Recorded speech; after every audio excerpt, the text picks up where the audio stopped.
Shalom saudaraku semuanya. Apa kabar saudara? Sudah pasti saudara luar biasa, amin. Mari kita mau datang kepada Tuhan. Kita mau rendahkan diri di hadapan Tuhan. Karena Yesus itu baik, dulu sekarang dan sampai selama-lamanya. Haleluya Bapa. Kami bersyukur Tuhan kami ada di tempat ini ya Bapa. Bukan satu kebetulan ya Bapa, kami datang memuji dan menyembah Engkau Tuhan. Di saat yang kami mengangkat kepadamu Bapa, Engkau turun tangan bagi setiap kami Tuhan. Haleluya Jesus, haleluya. Haleluya. Haleluya. Sungguh besar setiamu, Kau nyatakan bagiku. Kau Bapa yang selalu mengerti isi hatiku. Amin. Kemuliaan-Mu, kemuliaan-Mu Kau janjikan. Aku tetap percaya, ku percaya janji-Mu ajaib terukir dalam kehidupanku. Ku berserah di dalam kekuatan-Mu, ku percaya. Mari sama-sama katakan haleluya. Sungguh besar setiamu,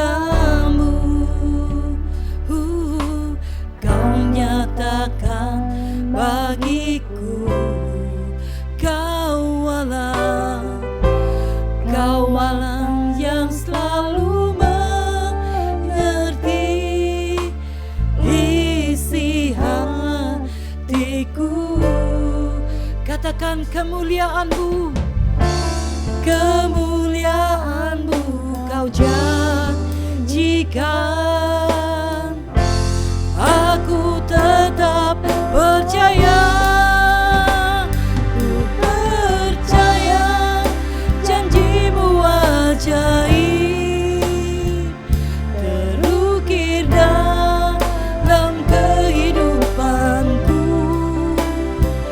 Ku berserah di dalam kekuatan-Mu, hanya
percaya Tuhan.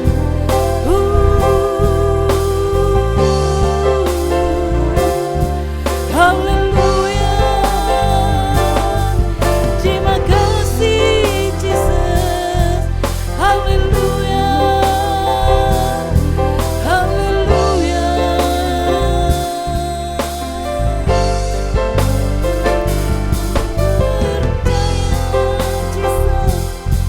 Ku percayakan janji-Mu ya Bapa.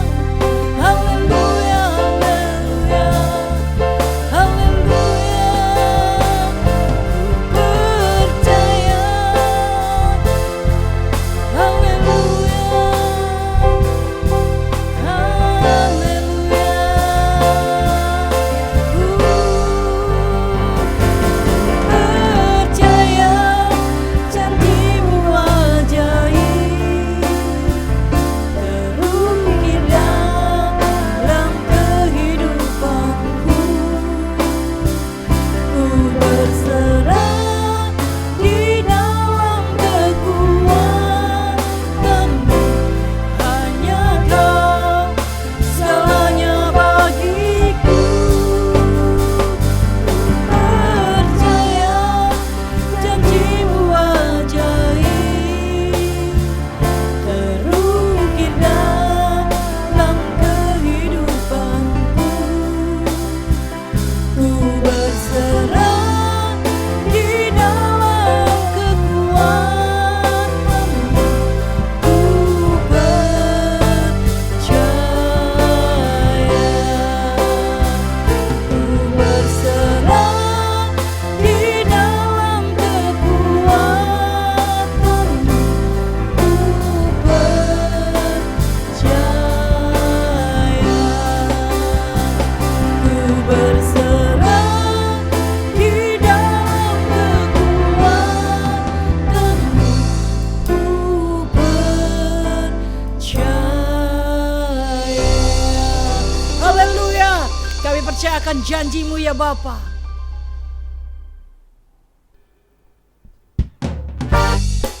Haleluya. Hanya Kau milik kami di surga. Haleluya Jesus. Haleluya. Sama-sama katakan. Hanya Kau milikku di surga. Tiada yang ku ingin di bumi, hanya Kau. Tak ku andalkan, tak ku andalkan kekuatanku. Namun yang pasti Kau kekal selamanya. Allah sumber kuatku, Allah sumber kuatku, Allah sumber kuatku dan bagianku selamanya. Allah sumber kuatku, Allah sumber kuatku, Allah sumber kuatku dan bagianku selamanya, selamanya. Haleluya. Mari sama-sama kita mau katakan haleluya. Hanya Kau milikku di surga. Tiada yang ku ingini di bumi, hanya Kau. Haleluya. Tak ku andalkan kekuatanku, namun yang pasti Kau kekal selamanya. Allah sumber kuatku, Allah sumber kuatku, Allah sumber kuatku dan bagianku selamanya. Allah sumber. Sama-sama katakan Allah sumber kuat kita. Haleluya Jesus.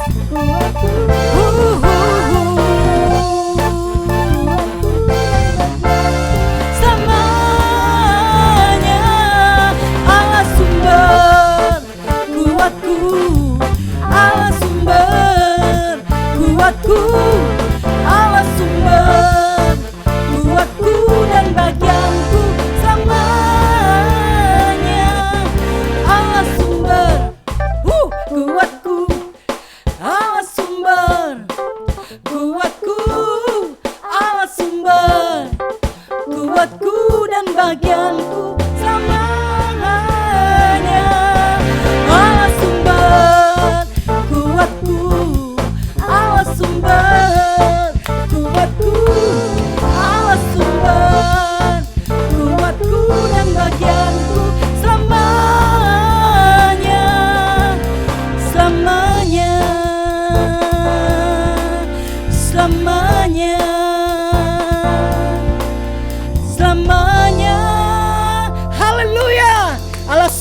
kekuatan kita. Mari sama-sama kita mau katakan Yesus itu baik. Dulu, sekarang, dan sampai selama-lamanya. Dia tetap baik bagi kita. Haleluya Jesus. Haleluya. Tiada pernah berkesudahan kasihnya kepada kita. Tiada berkesudahan kasih setiamu Tuhan. Selalu baru rahmat-Mu bagiku.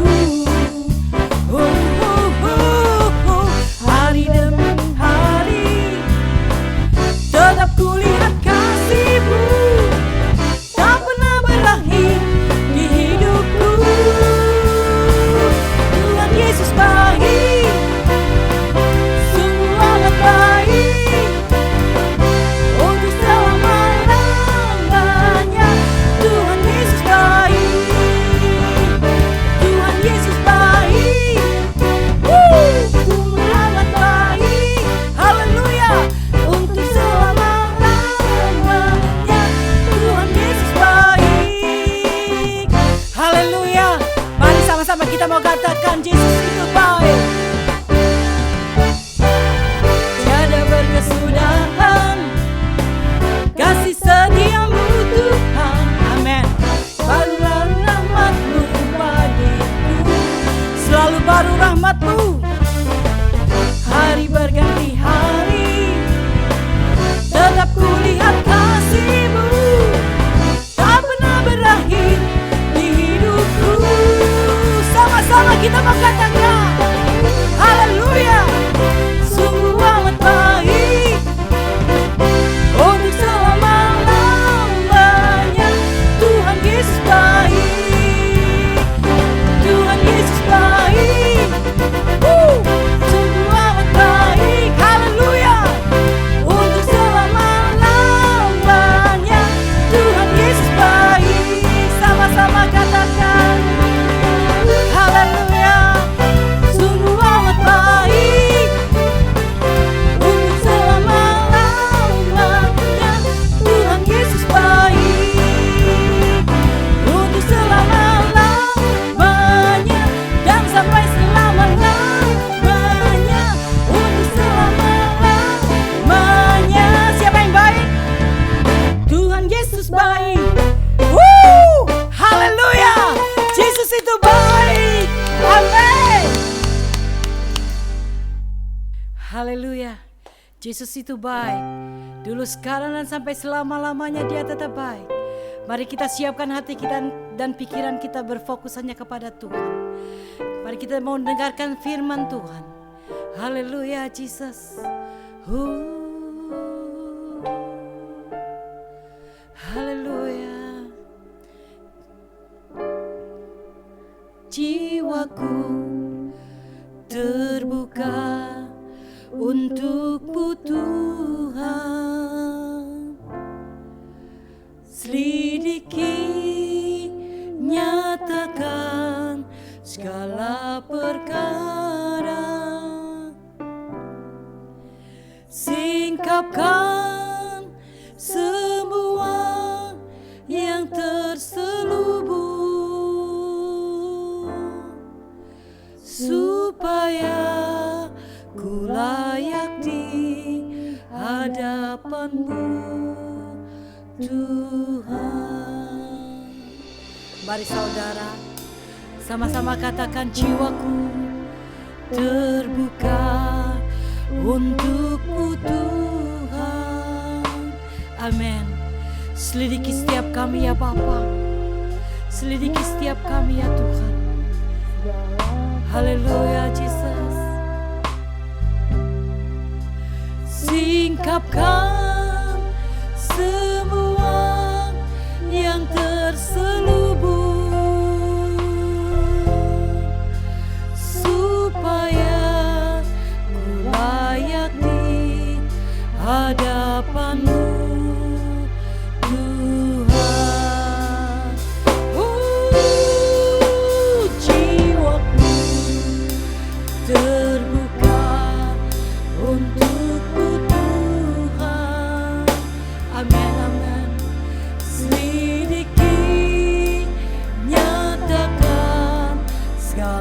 perkara. Tuhan singkapkan semua yang terselubung, supaya ku layak di hadapan-Mu, Tuhan. Haleluya, Yesus. Haleluya. Shalom. Kembali lagi kita bertemu di dalam online service GBI KIA pada tanggal 28 Juni 2020. Pada minggu ini saya akan memberikan satu arahan atau pernyataan bahwa banyak dosa-dosa yang tersembunyi dalam kehidupan orang percaya maupun orang yang tidak percaya. Salah satu perbuatan yang tidak berkenan di hadapan Tuhan adalah pembunuhan. Pembunuhan ini tidak nyata, pembunuhan ini tidak bisa ditangkap atau dimengerti oleh siapapun, tetapi pembunuhan ini adalah termasuk pembunuhan berencana. Apakah itu? Itu adalah yang disebut aborsi. Tuhan tidak pernah berkenan kepada yang namanya aborsi. Karena aborsi adalah perampasan hak hidup seorang bayi atau manusia yang sudah diciptakan oleh Tuhan. Hati anak yang pernah mengalami aborsi tetapi tetap hidup, hatinya ini akan dikuasai oleh roh yang namanya roh kematian. Kebanyakan anak-anak yang mengalami peristiwa aborsi yang tidak terjadi dalam kandungan seorang ibu akan menjadi mangsa narkoba. Aborsi saya sebut adalah pembunuhan berencana. Kejahatan aborsi semakin hari semakin meningkat. Hal ini dipicu oleh semakin meningkatnya pergaulan-pergaulan bebas dan banyak sekali film-film yang tidak layak dilihat itu tersebar melalui gadget-gadget yang kita miliki. Bahkan anak-anak yang memiliki gadget-gadget tersebut. Baik di kalangan remaja maupun di kalangan orang-orang dewasa. Maupun juga di dalam pasangan suami istri muda ya, yang sudah berkeluarga. Dan bahkan yang sudah beberapa tahun mengarungi kehidupan berkeluarga. Sering melakukan perbuatan ini. Selain itu, juga faktor keimanan dari orang-orang tersebut yang lemah dan kurangnya penerangan dari para hamba-hamba Tuhan atau pelayan-pelayan Tuhan tentang aborsi. Jika kita termasuk salah satu dari mereka yang telah mengambil bagian di dalam peningkatan angka pengguguran kandungan atau pernah berniat menggugurkan bayi yang Tuhan berikan di dalam kandungannya, pembunuhan tetap pembunuhan. Itu tetap dikatakan pembunuhan seorang manusia. Kita harus mengetahui, ada beberapa hal yang harus kita mengetahui. Yang pertama, kapan kehidupan itu dimulai. Yang kedua, kita harus mengerti apakah sel telur yang sudah dibuahi sudah bisa dianggap sebagai sebuah kehidupan yang baru. Yang ketiga, apa kata Alkitab tentang janin yang masih berada di dalam rahim seorang ibu.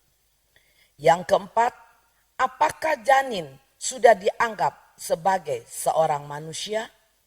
Untuk ini, mari kita lihat di dalam kitab Yesaya 44. Di dalam kitab Yesaya 44 ayat 2 dan 24. Di sana dikatakan, aku membentuk engkau dalam rahim ibumu. Kemudian di dalam kitab Ayub 31 ayat 15. Di sana ada kata-kata demikian. Engkau yang membuat aku dalam kandungan. Nah, yang kembali kita akan baca bersama-sama yang Tuhan tekankan adalah di kitab Yeremia 1 ayat 5. Di sana dikatakan demikian.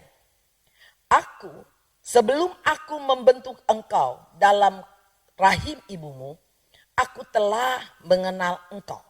Dan sebelum engkau keluar dari kandungan, aku telah menguduskan engkau. Aku telah menetapkan engkau menjadi nabi bagi bangsa-bangsa. Inilah yang dikatakan Tuhan di dalam kitab Yeremia 1 ayat 5. Tuhan membentuk kita. Tuhan sudah mengenal kita.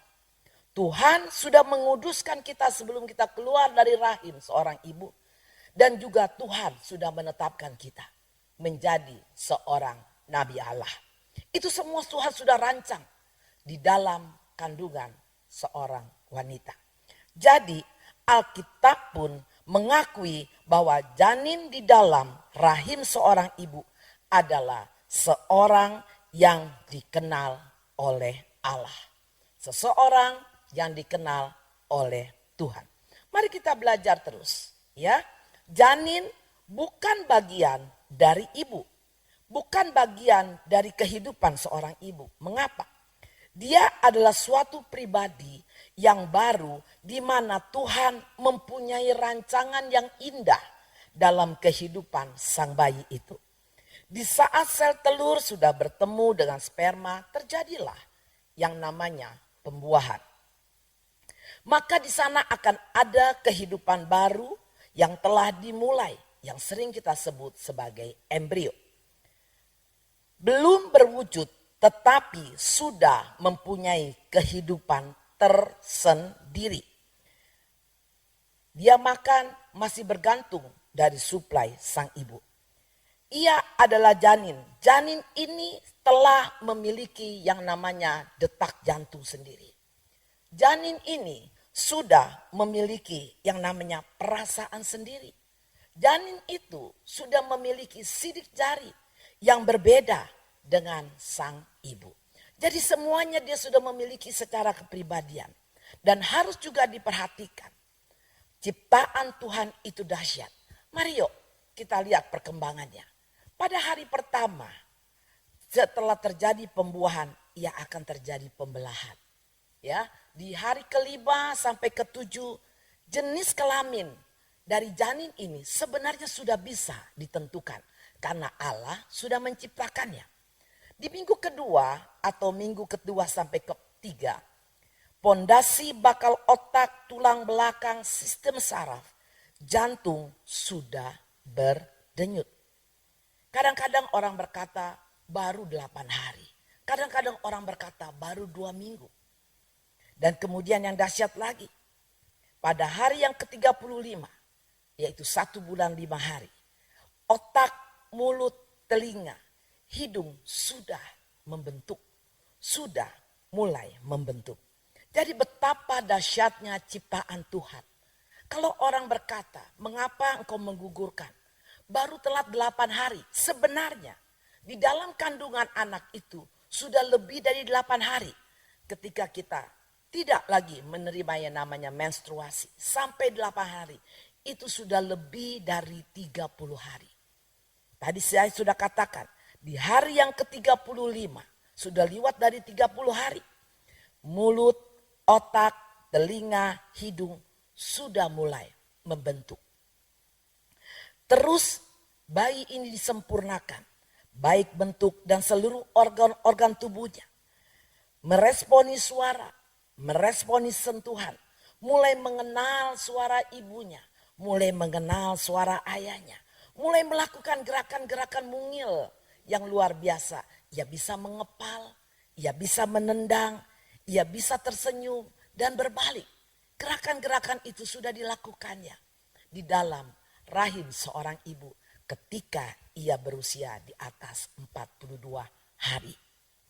Dengan mengetahui terjadinya kehidupan yang begitu dahsyat, kehidupan yang baru, mulai dari proses pembuahan, maka berarti setiap usaha yang meniadakan kehidupan hasil pembuahan tersebut dapat dikatakan sebagai pembunuhan yang berencana. Mungkin dunia mengatakannya memaklumi. Menyetujui apa yang diambil keputusan oleh seorang pasangan ini beserta dokternya. Tapi menurut Tuhan tetap itu adalah dosa. Apapun metode, apapun cara pembunuhan yang dilakukan, tetap saja itu adalah pembunuhan. Pembunuhan tetap dikatakan dosa. Banyak sekali orang-orang pasangan muda terutama yang masih mau menikmati kehidupan keluarga baru berdalih janin itu belum berupa manusia seutuhnya. Janin itu bukan manusia dari bagian ibunya. Dia masih merupakan darah, dia masih merupakan bagian kecil dari sang ibu. Kalau demikian, bagaimana dengan ibu Nabi Yeremia? Jika ia menggugurkan kandungannya ketika ia mengandung Yeremia, bukankah ia sudah membunuh seorang nabi Allah? Karena di sana tadi kita sudah baca di Yeremia 1 ayat 5. Di sana dikatakan bahwa Allah sudah memilih Yeremia menjadi nabinya sejak dari dalam kandungan ibunya. Ia sudah mengenal, ia sudah menguduskannya, dan Allah sudah mempunyai rencana atas bayi ini untuk menjadi nabi Allah. Kalau itu dilakukan oleh seorang wanita atau ibu Yeremia yang saat itu kehidupannya mungkin pas-pasan atau mereka tidak mampu untuk membesarkan anak kecil lagi, berarti ibu Yeremia sudah membunuh seorang nabi Allah. Yuk kita lihat di dalam Keluaran 20 ayat 13. Bukankah Allah berkata, jangan membunuh. Di dalam kitab Ulangan 27, yang tadi kitab Keluaran, sekarang kitab Ulangan 27 ayat 24. Di sana dikatakan, terkutuklah orang yang membunuh sesamanya. Manusia dengan tersembunyi dan seluruh bangsa itu haruslah berkata amin. Ulangan 27 ayat 25-nya di sana berkata demikian. Terkutuklah orang yang menerima suap untuk membunuh seseorang yang tidak bersalah. Dan seluruh bangsa itu harus berkata amin. Ini adalah 2 dari 12 kutuk yang Tuhan beritakan, yang Tuhan berikan kepada bangsa Israel saat itu. Jadi kita lihat, Tuhan sudah berkata, terkutuklah orang yang membunuh sesamanya manusia dengan tersembunyi. Ayat 25, terkutuklah orang yang menerima suap untuk melakukan pembunuhan itu. Jadi kita ngerti, hal berdosa ini tidak hanya dilakukan oleh seorang ibu yang mengandung, tetapi orang kedua yang menyetujui pengguguran atau aborsi ini. Sepertinya suami, ayah atau ibu yang mau menyetujui aborsi atau pengguguran kandungan, mereka juga berdosa. Apalagi seorang dokter atau seorang perawat atau tim medis apapun yang melakukan segala sesuatu untuk menggugurkan bayi itu. Mereka di sana dikatakan terkutuklah orang yang menerima suap, yang menerima uang untuk melakukan aborsi. Jadi tindakan apapun yang dilakukan untuk aborsi atau membunuh janin, itu adalah dosa dan diaminkan oleh seluruh bangsa. Hati-hati. Baik melalui alat-alat kedokteran, seperti minum pil, ya, atau makan buah-buahan yang terlarang, nanas muda dan lain sebagainya, atau melalui jamu-jamu, ya, untuk membuang, mengeluarkan janin, mentiadakan kehidupan dari hasil pembuahan. Tetap itu namanya adalah pembunuhan. Harus hati-hati dengan alat kontrasepsi, ya, yang berlaku, yang ada saat ini, terutama seperti spiral. Karena spiral adalah pembunuhan pada pembuahan. Dia akan masuk dalam jaring-jaring itu dan terbunuh. Di luaran kita lihat M-kapsul, juga jamu-jamu peluntur lainnya. Hati-hati anak-anak muda untuk meminum kalau engkau sudah hamil engkau sudah tidak lagi datang yang namanya menerima menstruasi, datang bulan, terimalah dengan berbesar hati. Ingatlah, aborsi itu adalah pembunuhan dan dapat mengancam keselamatan jiwa sang ibu. Kalau gagal aborsi dapat membuat anak itu cacat secara badannya dan jiwa anak itu yang terutama sudah dikuasai oleh roh kematian. Dan ia akan menjadi anak yang susah diatur. Kadang-kadang ibu-ibu suka berkata, anak ini susah benar diatur. Anak ini selalu melawan, kembali meribain kembali. Apakah ketika anak ini ada di dalam kandunganmu, baru berumur sekian hari, 8 hari, 2 minggu, atau kamu sudah telat 2 bulan, kemudian engkau mengeluarkan dengan paksa atau melalui tenaga medis. Ketika itu anakmu sudah dikuasai oleh roh maut. Kalau hal itu tidak terjadi, dikeluarkan janin itu, maka ia akan bertumbuh sebagai anak-anak yang nakal, yang susah diatur. Kembali lagi mengingat. Karena waktu-waktu ini kita lihat kematian begitu gampang menyerang kita. Sebelum kita menemui ajal kita masih hidup di dalam dunia ini.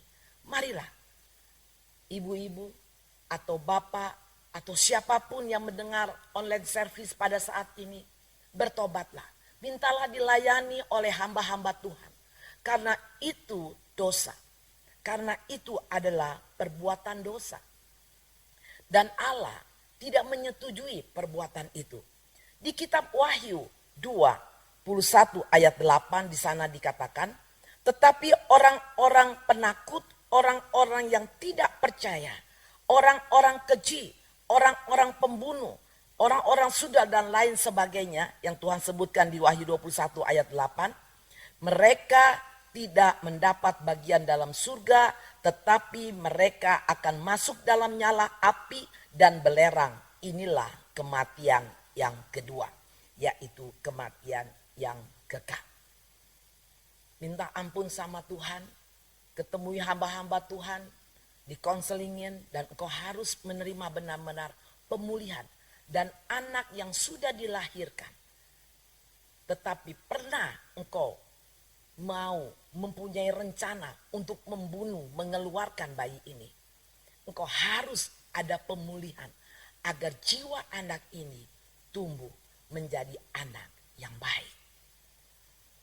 Kalau kita gagal melakukan aborsi, kita harus benar-benar memulihkan jiwa anak yang tertolak, jiwa anak yang sudah dicengkram oleh maut. Bukankah kita lihat hari-hari ini banyak anak muda melakukan pekerjaan ngebut-ngebutan yang luar biasa. Banyak anak-anak muda yang terjun ke dalam dunia narkoba. Bukan karena anak itu nakal, tetapi memang jiwanya, memang rohnya sudah dikungkung, sudah dikuasai oleh roh maut yang membawa kepada kematian. Jadi pesan saya pada minggu ini, rawatlah janin yang Tuhan sudah percayakan di dalam kandunganmu, di dalam kehidupanmu, sehingga ia dapat lahir sebagai bayi yang sehat. Pada waktunya Allah akan membuat bayi itu diberkati. Ketika ibu itu menerima, ia layak untuk hidup. Dia layak untuk hidup itu. Allah disenangkan dan berkat dilimpahkan. Oleh karena itu, bertobatlah sejak hari ini. Tuhan Yesus memberkati. Mari kita masuk dalam pujian penyembahan. Haleluya. Kita tahu apapun yang kita lakukan saat itu, dalam keadaan yang terpepet, dalam keadaan yang di luar pikiran waras kita. Tetapi kalau kita hidup takut akan Tuhan, maka Tuhan akan menjamah engkau dengan roh takut akan Dia. Kaum wanita harus benar-benar mengerti akan kekudusan hidupnya. Mari kita naikkan pujian. Haleluya. Haleluya Tuhan. Jesus. jiwaku terbuka untuk-Mu Tuhan. Selidiki, nyatakan segala perkara, singkapkan semua yang terselubung, supaya ku layak di hadapan-Mu Tuhan. Mari angkat tanganmu ke surga. Jiwaku terbuka untuk-Mu Tuhan. Selidiki, nyatakan segala perkara, singkapkan semua yang terselubung, supaya ku layak di hadapan-Mu Tuhan. Tenangkan dirimu, tenangkan dirimu di hadapan Tuhan. Angkat tanganmu kepada Bapa. Kalau engkau pernah melakukan hal yang tidak benar, engkau pernah melakukan hal-hal yang najis di hadapan Tuhan, engkau harus minta ampun secara sungguh-sungguh. Baik ibu yang mempunyai rahim maupun orang yang menyetujui pengguguran atau aborsi itu, ataupun engkau para tenaga medis, engkau orang yang menganjurkan dan melakukan aborsi itu, bertobatlah. Minta ampun sungguh-sungguh kepada Tuhan. Terbuka di hadapan Tuhan. Berkali-kali terus minta ampun dan minta ampun. Sampai jiwamu lega, sampai jiwamu mendapat pengampunan daripada Tuhan. Kalau anak yang pernah mempunyai rencana engkau aborsi dan itu ada di sekitarmu, rangkul dia, minta maaf kepada anakmu. Berbicaralah dari hati ke hati, agar anakmu mau mengasihi dan mengampuni engkau, hai ibu. Agar terjadi pemulihan dalam jiwa si anak itu. Anak ini juga tidak mengerti mengapa ia kepingin bunuh diri kalau menghadapi peristiwa yang sepertinya susah dihadapi. Kan ia hidupnya sudah dipimpin oleh roh maut. Siapa yang menyebabkan ini semua? Engkau, hai ibu. Engkau yang menyerahkan anakmu kepada roh kematian. Sehingga anakmu ada masalah, ada tantangan. Selalu berpikir mau menghabisi jiwanya, mau menghabisi hidupnya. Kenapa? Karena engkau sudah menyerahkan mereka ke dalam roh maut. Mari minta ampun kepada anakmu. Rebut kembali roh dan jiwanya. Dan kembalikan ke asalnya. Dia adalah milik Tuhan. Dia adalah milik Yesus Kristus. Yesus sudah menebus dia di kayu salib. Anak-anak, kalau engkau mendengar ibumu minta ampun akan segala perbuatannya di masa lalu ketika engkau ada dalam kandungan, lepaskan pengampunan atas ibumu, lepaskan pengampunan atas ayahmu atau orang-orang yang menganjurkan pembunuhan itu. Ampuni dan ampuni, maka hidupmu akan dipakai Tuhan luar biasa. Seperti Nabi Yeremia dikatakan engkau akan menjadi Nabi Allah. Lepaskan pengampunan itu, damai sejahtera melingkupi engkau, hai anak. Maka berkat Allah berkelimpahan, hidupmu akan penuh dengan berkat kasih sayangnya Tuhan. Haleluya. Jiwaku terbuka untuk-Mu Tuhan. Selidiki, nyatakan segala perkara. Singkapkan semua yang terselubung, supaya ku layak di hadapan-Mu Tuhan, supaya ku layak di hadapan-Mu Tuhan. Haleluya, haleluya Jesus. Kasih-Mu melimpah, pengampunan-Mu turun, kuduskah dengan darah-Mu. Terima kasih Tuhan. Hamba-Mu mengucap syukur dan mengangkat tangan kepada mereka yang pernah melakukan hal-hal yang tidak benar di hadapan-Mu. Biarlah pengampunan-Mu, damai sejahtera-Mu turun atas para ibu atau para orang tua atau para suami dan para dokter, apapun mereka yang pernah mengizinkan, yang pernah menyetujui, yang pernah berkeinginan untuk melakukan tindakan aborsi. Bapa, kiranya turun pengampunan-Mu, damai sejahtera-Mu turun atas mereka. Kami percaya ketika mereka minta ampun secara sungguh-sungguh, maka Tuhan akan memberikan pengampunan selagi waktu masih ada. Terima kasih Bapa, terima kasih.